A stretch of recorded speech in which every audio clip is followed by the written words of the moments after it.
नमस्कार। आज हम बात करने वाले हैं भारत के नॉर्थ ईस्ट में हो रहे एक जबरदस्त बदलाव की। असम राज्य में इस वक्त इंफ्रास्ट्रक्चर का एक ऐसा बूम आया हुआ है जो पहले कभी नहीं देखा गया, और ये सिर्फ इस इलाके ही नहीं बल्कि पूरे देश की तस्वीर बदलने की ताकत रखता है। तो जाहिर है, इतने बड़े पैमाने पर हो रहे इन प्रोजेक्ट्स को देखकर एक सवाल मन में आता है कि आखिर इस तेज विकास के पीछे की असली वजह क्या है।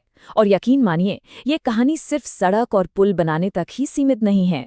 इसका स्केल समझने के लिए सोचिए, हम सिर्फ कुछ ही बड़े प्रोजेक्ट्स की बात कर रहे हैं और इनमें 24,000 करोड़ रुपए से भी ज्यादा का इन्वेस्टमेंट हुआ है।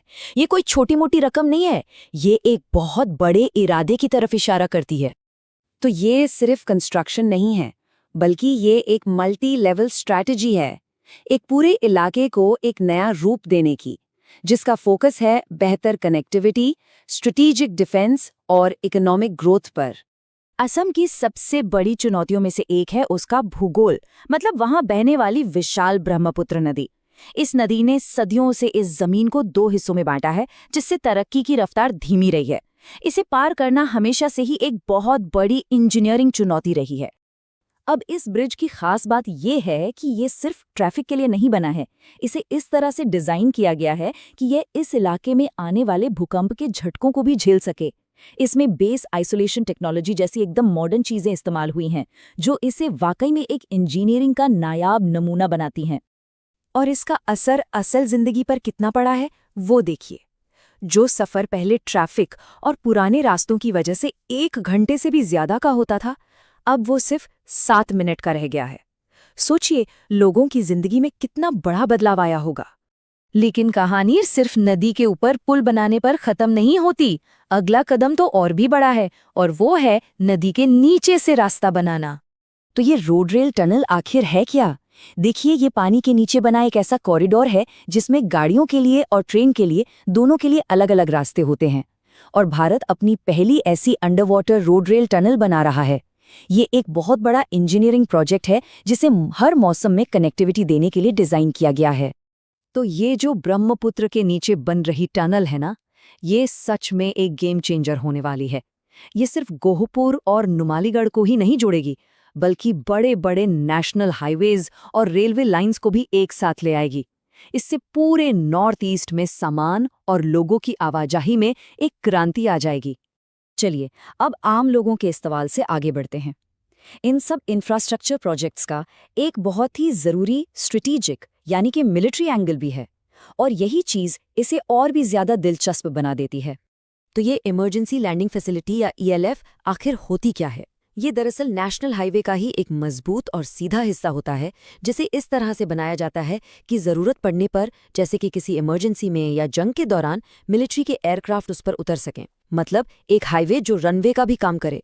ये एक ऐसा आइडिया है जो हमारी एयरफोर्स को एक ज़बरदस्त फ्लेक्सिबिलिटी देता है। और ये जो मॉडर्न एल्फ है, ये चीन बॉर्डर से 300 किलोमीटर से भी कम दूरी पर है। ये पूरे नॉर्थ ईस्ट रीजन में अपनी तरह की पहली फैसिलिटी है। जाहिर है, इसकी लोकेशन इसे देश की सुरक्षा के लिहाज से बहुत ज़्यादा अहम बना देती है। अब इसकी क्षमता देखिए। इस फैसिलिटी पर फाइटर जेट्स जैसे सुखोई और रफाइल से लेकर C-130J जैसे भारी भरकम ट्रांसपोर्ट प्लेन तक सब कुछ उतर सकता है। इससे इंडियन एयरफोर्स को ऑपरेशन के लिए ज़बरदस्त आज़ादी मिलती है। मतलब अगर कभी हमारे एयरबेस पर कोई खतरा आता है, तो ये एक बहुत ज़रूरी बैकअप का काम करेगा।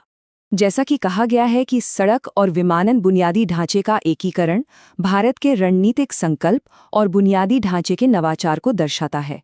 और ये सिर्फ डिफेंस के लिए ही नहीं है। ऑफिशियल्स ने इस बात पर भी जोर दिया है कि ये इलाका प्राकृतिक आपदाओं के लिहाज से काफी संवेदनशील है, तो ऐसी किसी भी सिचुएशन में मदद पहुंचाने में भी ये ELF बहुत काम आएगा।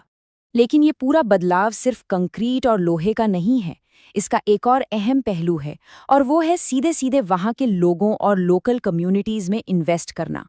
मिसाल के तौर पर सिर्फ माजुली जिले में ही 2,200 करोड़ रुपए से ज्यादा का फंड अलग अलग डेवलपमेंट प्रोजेक्ट्स के लिए दिया गया है।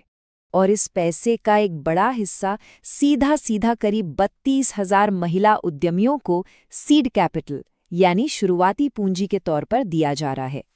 इससे न सिर्फ वो आर्थिक रूप से आत्मनिर्भर बनेंगी, बल्कि लोकल इकोनॉमी को भी जमीनी स्तर पर एक नई मजबूती मिलेगी। ये इन्वेस्टमेंट यही नहीं रुकता। इससे जरूरी सोशल इंफ्रास्ट्रक्चर भी तैयार हो रहा है, जैसे कि माजुली कल्चरल यूनिवर्सिटी, नए government college, integrated district commissioner office और लोकल हेरिटेज को बचाने के लिए म्यूजियम और कल्चरल कॉम्प्लेक्स भी। ये सब एक होलिस्टिक डेवलपमेंट का साफ संकेत है। तो जब हम इन सभी अलग अलग हिस्सों को जोड़कर देखते हैं तो एक पूरी और बहुत साफ स्ट्रैटेजी नजर आती है। मतलब ये कोई ऐसी रैंडम प्रोजेक्ट्स नहीं है, बल्कि ये एक सोचा समझा विजन है। देश के एक बहुत ही अहम हिस्से को बेहतर तरीके से कनेक्ट करना, स्ट्रेटेजिक तौर पर उसे सिक्योर करना और आर्थिक रूप से उसे डेवलप करना। इतने बड़े पैमाने पर हो रहा ये बदलाव एक बहुत बड़े टर्निंग पॉइंट की तरफ इशारा करता है। तो सवाल ये है कि क्या ये सिर्फ कुछ इंफ्रास्ट्रक्चर प्रोजेक्ट्स हैं या फिर ये नॉर्थ ईस्ट इंडिया के लिए एक नए दौर की शुरुआत है। ये एक ऐसी कहानी है जिस पर यकीना आगे भी सबकी नजरें बनी रहेंगी।